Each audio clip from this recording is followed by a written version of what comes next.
Welcome to Gold Star Classroom, the podcast where our panelists go back to school. We'll grade them on their answers to a variety of general knowledge and trivia questions. They don't know what we're going to ask, and we don't know what they're going to say. The student with the highest grade at the end of the class will win the coveted classroom prize, the Golden Banana. I'm your host and headmaster, Professor Jerry Jaffe. Welcome to today's episode of Gold Star Classroom. This is your host and headmaster, the Professor Dr. Jerry Jaffe.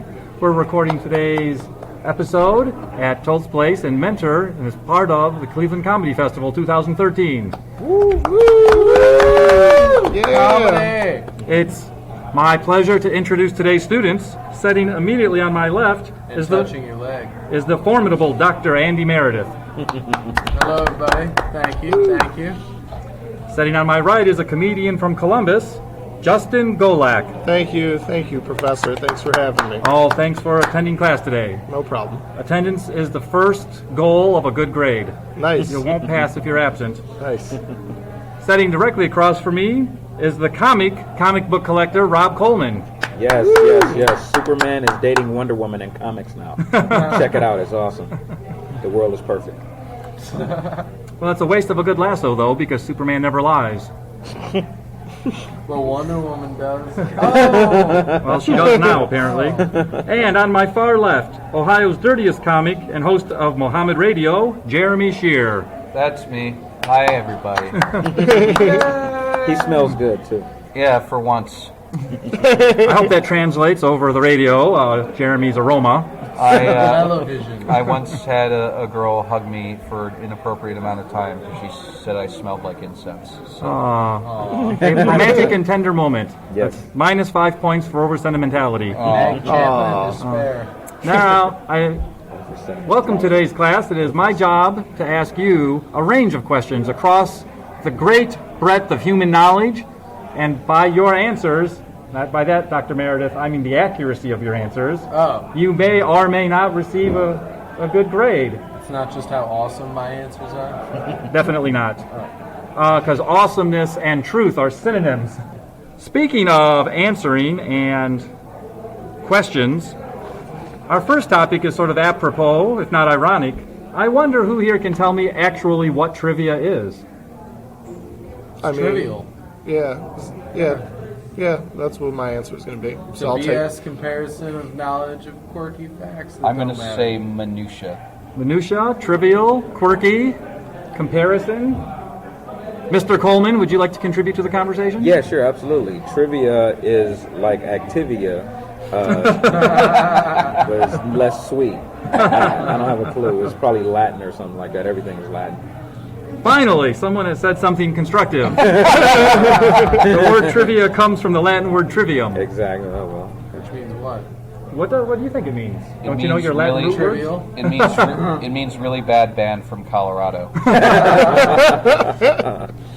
Like all bands. If we were in Colorado, you would get an A for that answer. But since we are not, you get an F. You're on fire. Oh, I'm glad I dropped out.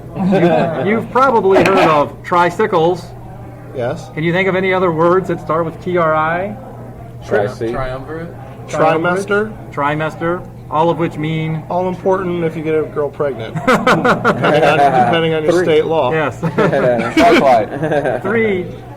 I have no idea what a triclide is. It's a monster from Super Mario Brothers 2. Wait, which one? It's the guy with the 3 snake heads. Ah. that you throw 3 snakeheads. See, Makes sense. three. That is the root word of trivia, or trivium, comes from classical Latin education, of which there were 3 things every citizen was supposed to know. Reading, writing, and arithmetic. Sadly, American education has slightly dumbed it down. Grammar, logic, and rhetoric. Oh, okay. That's the okay. trivium of Roman education. Grammar, logic, and rhetoric. I don't know if I want to learn logic from a lot of American teachers. Yeah. That's probably why they don't teach it. I'm not taking my cues from a fallen empire.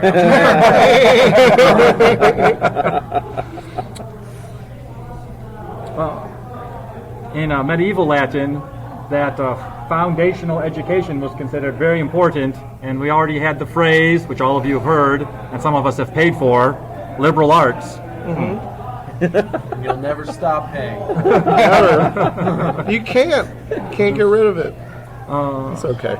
Well, student loan debt in this country is up to $1 trillion. I It think will that's- undoubtedly be the cause of the next recession.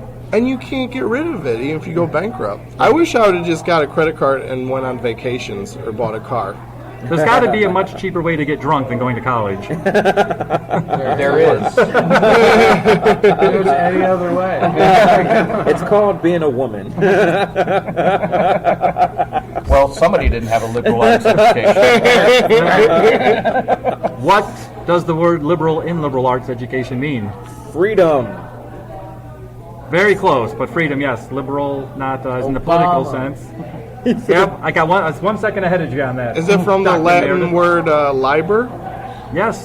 Nice. Not as in book, though, but as in free, as Mr. Coleman was saying. Yes. Yes. So a free man, as a citizen, in the Greek or Roman democratic sense, had a responsibility to be properly educated. Therefore, the liberal arts and the trivium. Of course, naturally, we don't speak medieval Latin anymore. So I did look up the Webster's definition of the word trivia, which also no one has said yet. The basic dictionary definition. What do you think, Andy? I think that this trying to figure out what it means is kind of trivial. Indeed. You picked up on that, did you? Oh, the irony. That word means.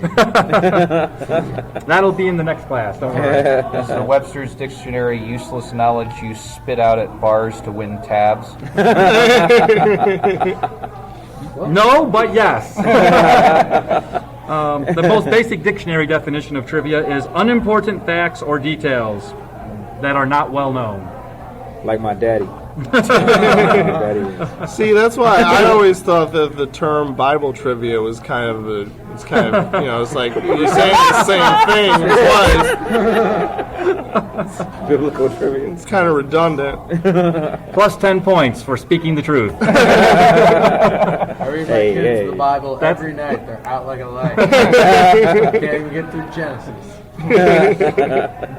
The idea of people testing each other with trivia in the modern sense began in the 1960s. Alex Trebek, is that all? Almost. The game of trivia was the bar quizzes and things like that started with college students in the 60s, just basically challenging each other, betting each other, making quiz teams and things like that. Because being drunk isn't enough. You got to be better than me. Let's get drunk and see how much we can remember. The first known documented use of the word trivia in this sense was in 1965. Who wrote it down? Jimi Hendrix. It was in a newspaper article discussing the students Okay. doing these little contests. And then it evolved into Trivial Pursuit, and now everybody knows what that word means. A gold star for Jeremy. Trivial Pursuit definitely raised the profile of the word trivia. I'm from Cleveland. We don't need to make drinking special. Games and events. It's just happening. Your lights are trivial enough. Exactly. When was the game Trivial Pursuit invented? 1974. 1982. Anyone else want to hazard a guess? 69. I'm going to say 76. The correct answer is 1979. The first I edition. meant to say 79. Oh, man. Well, I meant to give you an A, but I did not. It actually was invented in Montreal, Canada. Was I the closest without going over? Without going over, yes. Justin was the closest, literally. So, are we so doing you two- Price is Right rules or no Price is Right rules? Trivial Pursuit is from Canada? It was originally invented in Montreal, No Canada. wonder I hate it. It used to come with a bottle of maple syrup. Now it just sucks. It sucks, eh? The game's popularity peaked in America in 1984 when over 20 million editions of the game were sold that year. Yeah, I But had how many one. were returned? Covered in your family's blood. None. However, I'll ask you one more Trivial Pursuit question, just in case anyone knows. Okay. After 2008, Hasbro bought the rights to the game. You know how much they paid for it? $1. No, slightly So a lot more you're than just that. trying to not go over again.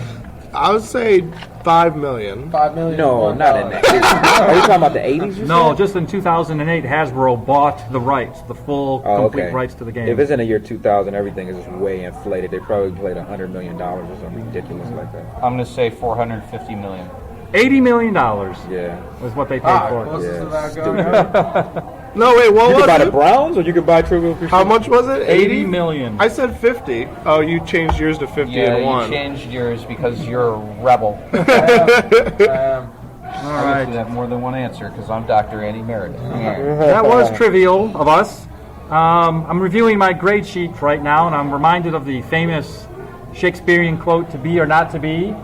Though if William Shakespeare could see this grade sheet, he'd say 2 F's and 2 more F's.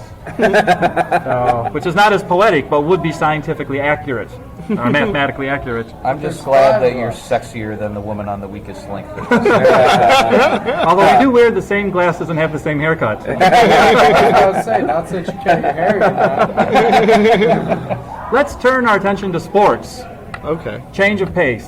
Oh, good. We're gentlemen.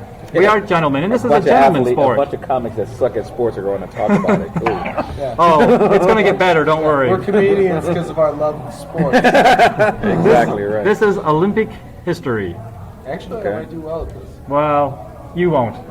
Thanks for the vote of confidence. That's what I do. I tear my students down so I can build them back up.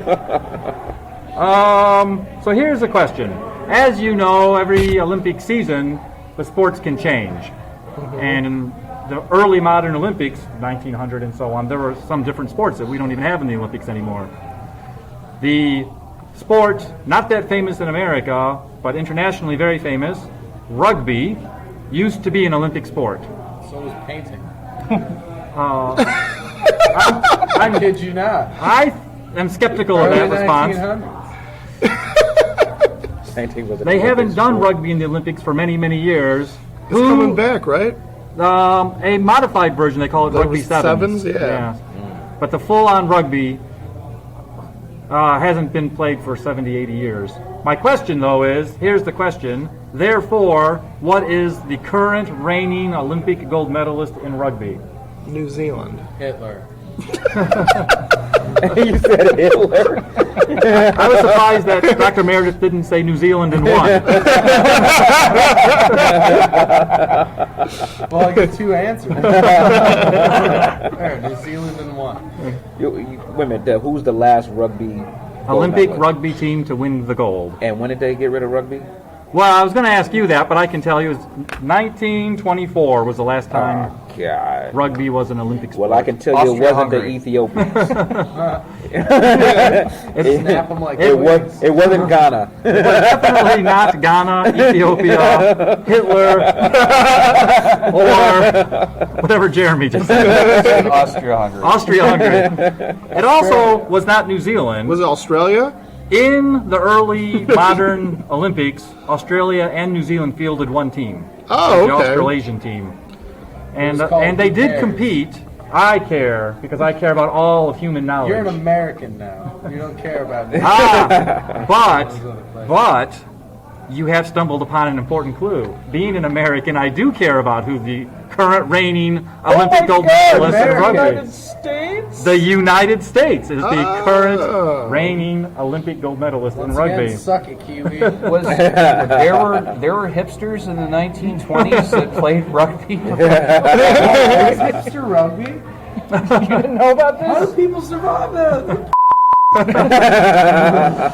Our engineer Steve will be bleeping out the P word. I thought they all like. I thought hipsters like soccer.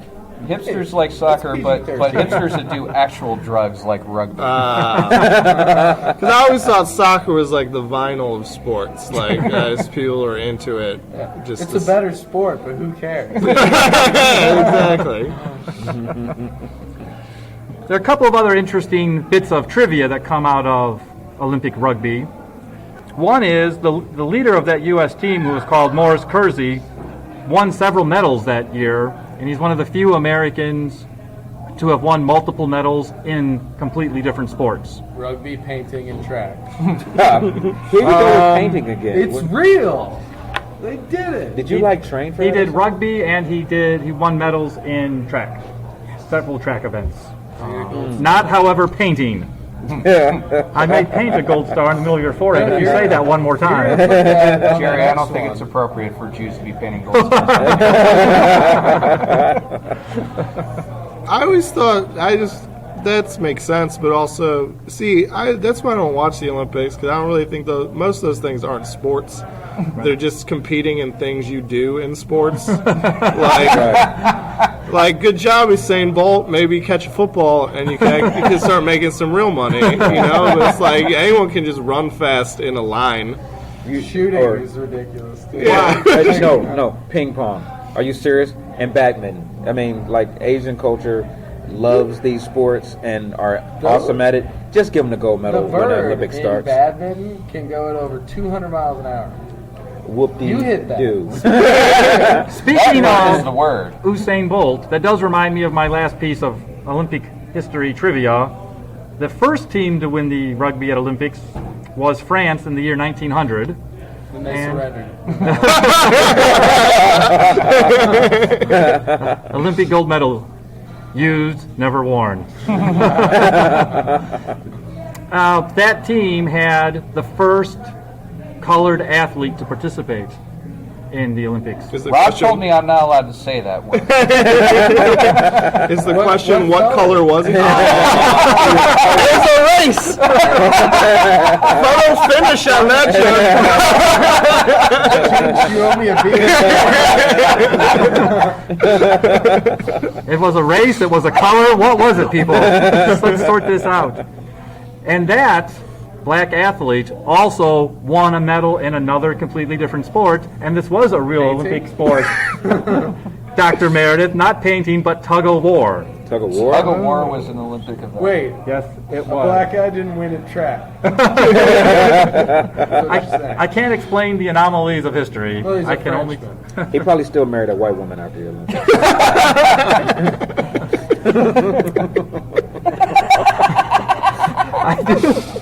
I do have to agree with the wisdom of bringing up obscure sports histories with Hey, four comedians. My wife is white, but one of you guys marry her instead. She's been a pain lately. Only I'm gonna she's heavy. offload her. So, speaking of Rob, speaking of heavy, and looking at our classroom today, I'm going to guess that some of you like eating. Ouch. Yes. Let's go to something a little closer to home, the stomach. First you call them colored, then you call them...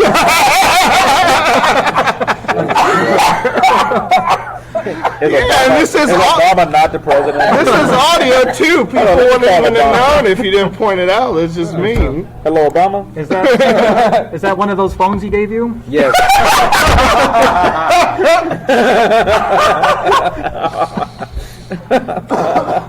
Yeah, that's why they call it the Obama phone. Obama. What are the 5 basic flavors?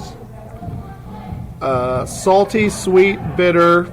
Salty, sweet, bitter, Sour. sour. Umami. That's Or the other one. something like that. Southwest. Umami. You don't get 2 answers, Andy. Savory. What's the answer Baja. going to be? Umami, but I don't know if that's the correct pronunciation. You just of know it. from that commercial for umami. I know it from Reddit earlier. Well, in this case, you can trust Reddit because the answer is umami. Yes. That is the 5th flavor. I got a Nice. thing now, right? Star or something? No, Reddit gets a gold star for that answer. I am Reddit. There you go, Reddit. Reddit gold goes to whoever taught Andy that. It is from a Japanese loan word. You know what umami translates to? MSG. Isn't that like No, not literally, although MSG is an example of the flavor of umami. Isn't it just like delicious or something like that? Savory. Correct. Pleasant, savory taste is what umami means in English. Because It's umami like- is a Japanese word. And it's like different places on your tongue that taste these different things Yes. too, right? Yep. That's different. No, that's not true either. They're spread out all over the tongue. There's not like those zones. I thought there were zones. There's not. Is this also from Reddit? Well, I was interpreting Rob's observation not to mean the zones, which is that's what you meant. That's not quite accurate. Oh, okay. But just that, like you have rods and cones in your eyes, there are different sensors around your tongue. Oh, okay. And that's what distinguishes those 5 basic flavors. It is a Japanese word because it was discovered by a Japanese researcher, so he got to name it. And it is a new flavor. It's not a historic word for umami. It's a modern word. You know approximately when it was invented or discovered? 2006. 2010. 2006? 2010 and 1? 1945, immediately after the bomb was dropped. Can you taste it, Japan? Flavor was never the same. Smell bacon. 1999. Who knows? It is older than that. 1908. 1908. 1908 is when it was Well, first how's it a new introduced. word then? If it's over 100 years. Well, it's a matter of perspective. The other 4 flavors have been identified for centuries and millennia, and then in Caveman was like, 1908. ooh, that's salty. But No, it's umami. Ooh, mommy, it's so good. It is, though there was not a word or an identified sense called umami, there are foods from history that have that flavor. MSG is a kind of a famous example. No, many of them are things you might associate with Asian cooking. So Sounds kind of like sounds like a conspiracy to me that this Japanese guy was like, "Oh, I found this new flavor. It means pleasant. Tastes like everything that people that look like me make." kind of a crazy coincidence there. It's a clever ploy to sell more luxurious. Ignorant Western. it's a rising sun conspiracy theory. As far as conspiracy, I invented a new flavor. It's what buffalo wings taste like. Suck that, Japanese scientist. seaweed, fish, some vegetables, some mushrooms. So terrible. Green tea, fermented and aged products. Fermented, that's beer. Fermented shark. I heard ferment, that's beer. Some cheese, soy sauce. There is on the list of things that are said to have umami as its flavor, though something that most people, regardless of their culture, have probably tasted at least once. Chicken? Is that why everything tastes like it? Yeah, you know. See, that's just it's a synonym for chicken. See, That's right. cleaned it up. Your previous answer was about cats. Yeah. Yes. Another naturally occurring example of umami that most humans, regardless of culture, have sampled is breast milk. Wow, really? According to that's umami. Just the other night. That was good. That's not the first thing I think of when I drink breast milk. Isn't all milk breast milk? Just depends on the breast, right? like the milk you drink, that's just cow's breast milk. I don't know if your girlfriend's boob had 6 nipples on each of them. Would you call it a breast? Yeah, that's Would you pretty call it different. another? If my girlfriend's breast had 6 nipples, I wouldn't be here. I'd be Those breasts had 6 nipples. Imaginary girlfriends are the best girlfriends. Because they shut up. I'll stick to my emotional girlfriend thing. Well, having covered sports history, science, and the trivia of the word trivia, as I review the grades so far, I'll have to say that Justin is currently leading the competition for the Golden Banana after his Japanese flavor conspiracy theory. Dr. Meredith, Where am I at? race does not enter into it. As far as the golden banana? Yeah. Well, I don't know. I'm darker than that. I don't even know what that means. I don't know what that means. Let me ask you, we're going to go into plantain. one more topic. We're at the Cleveland Comedy Festival. Cleveland is part of what is sometimes referred to as the Great North Coast. I've never heard that ever. Not the Great North Coast. I don't hang out with Canadians. They call it. Yeah. Well, I believe Canadians call it the Great South Coast. They don't know direction. Their mayor smokes crack. What are they going to do? Once you go far enough The north, mayor of Canada. Did you see that? You saw that? Well, that's what smoking crack will do for you. I'm the mayor of Canada. You know, when they said the mayor was caught smoking crack, I was like, oh, no, not again. And then I found out he was white. I was like, yes! Thank you, Obama. well, not white, Canadian. Are Canadians not white? Did I don't miss claim them. something? Yeah. You don't claim white people don't Canadians claim are like the Canadians? south of the north.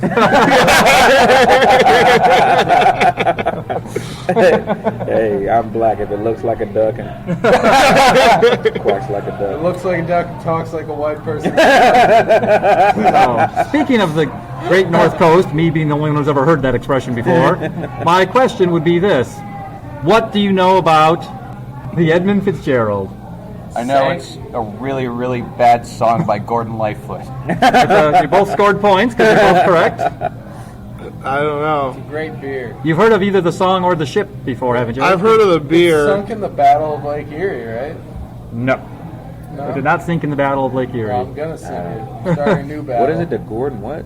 No, the ship is not called the Gordon Lightfoot. The musician is called the Gordon Lightfoot. The And ship speaking is of called Canadians. the Edmund Fitzgerald. Edmund Fitzgerald, yeah. I heard of Ella Fitzgerald. She should have died on that boat. Oh. She's unsinkable. Yeah, leave Ella alone. She's good. Now, when it did famously sink, it's the single largest maritime disaster on the Great Lakes. Yeah. The only maritime. Not the Browns.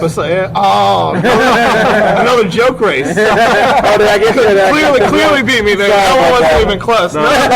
Good on you.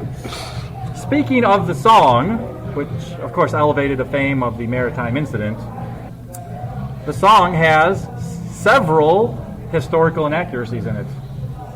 What a surprise. Gordon Lightfoot had trouble composing the song because he couldn't get the facts to fit his rhyming scheme. And a friend reminded him, you are a storyteller, you can just make it work.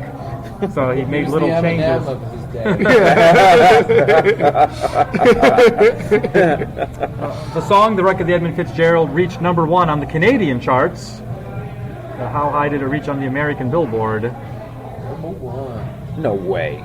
26. I've never heard of this song. I'm going to say it got to number 15. What do you think, Rob? 5. Number 2. It reached number 2 Okay. on Billboard charts. Well, that's appropriate because I've heard the song and it's about number 2. Way to keep it clean. Who thought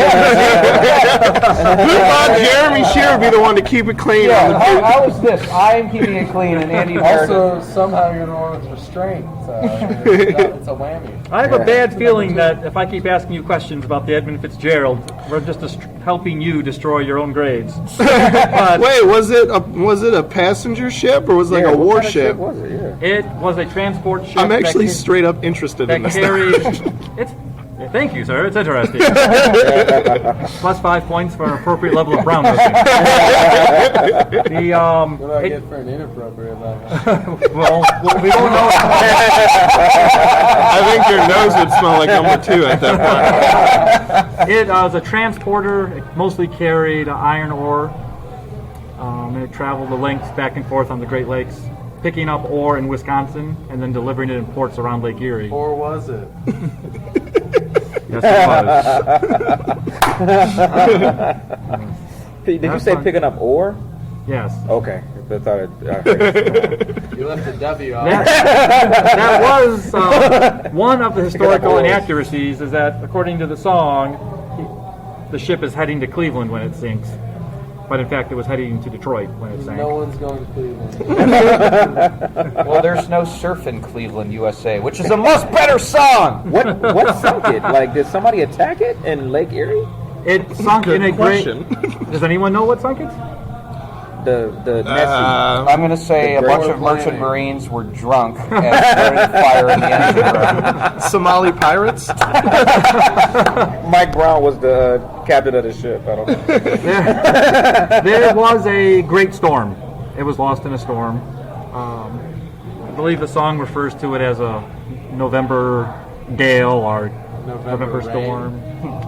No, not November Also rain. a better song than the rest of the Edmund Fitzgerald. Every time I go to a strip club and get a private dance, I always hope November Rain will come on, and it never does. You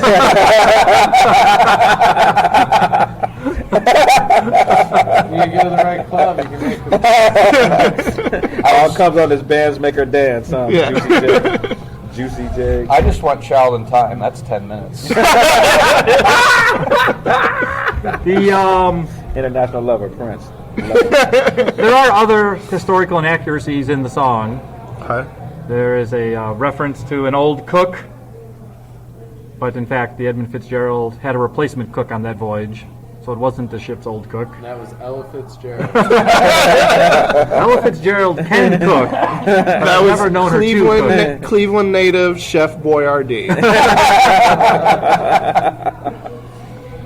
There's a reference in the song to a memorial, and in the song it's referred to as the Maritime Sailors Cathedral, but that's not the correct name of the church that has the memorial in it. In fact, they still have that memorial every year, even still today. I say still today, we didn't establish when the ship actually sank.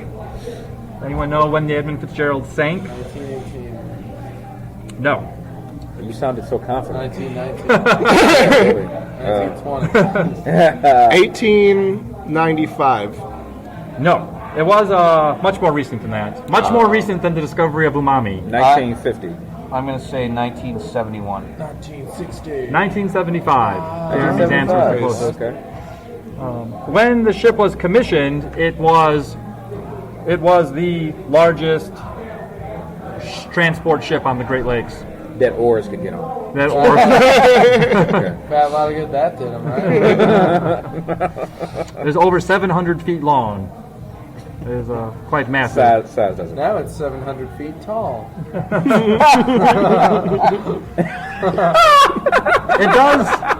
It does say in the song where it sank. Does anyone know where it sank? You can actually visit. It's Lake like Erie? a kind of tourism. It Put did in sink Bay. in Lake Erie. It was not Put put in Bay. Whitefish Bay. Catawba. Whitefish Bay. Whitefish. Whitefish Bay. Yeah, that sounds like I want to go there. Oh, you like the whitefish too? I don't. Why? Why is it always, why is it always color with you guys? The blackfish is like, you gonna leave me for that whitefish? Well, you'll enjoy the red ink from my grading pen while I'm grading your paper. I'm going to use my colored pen to grade you. Hey, Speaking of grading you, we've come to the part of the class where I review my grade sheet, determine grades, and award the golden banana to today's top pupil. Before I do that, however, Thank you, everybody. you each get a chance for some extra credit. So we'll go around the table one more time, and you can impart any bit of wisdom that you would like for extra credit. Oh, okay. Dr. Meredith, I expect you to keep it clean.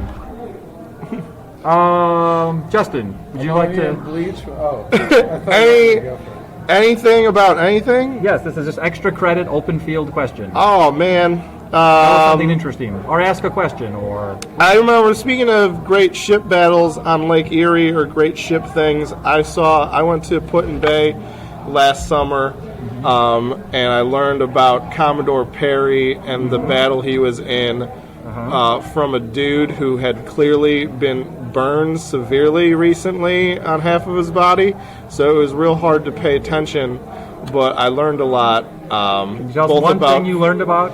No, like, because, I mean, most of the time I was just like, don't look at this dude's face because it's burned bad. But I learned that Commodore Perry, he won Put-in-Bay. So that, white trash can pretend they're in Hawaii during summer vacation. Pretend they're in Hawaii. All right, formidable Dr. Meredith, top that. If you mix ammonia and bleach, it makes mustard gas. I doubt the accuracy of that statement. Totally true. Mr. Coleman, any extra credit for you? The Great Lakes are not actually lakes by definition; they're seas. I never realized that, but we mistakenly, as Americans, call them lakes, and they're really not. Can They're you larger. identify the defining feature of a sea for us? Depth, right? Yeah, the depth, and you can't see the other side or something like that. It's like, and a lake, you should supposed to be able to see the other side of it. Okay. So technically, we are on the border of the Sea Erie, but it just never caught on. So Lake Erie is what we I blame use. the Canadians. Yeah, the Canadians. It's them, Ed. Yeah. The mayor smokes crack. What are you going to do?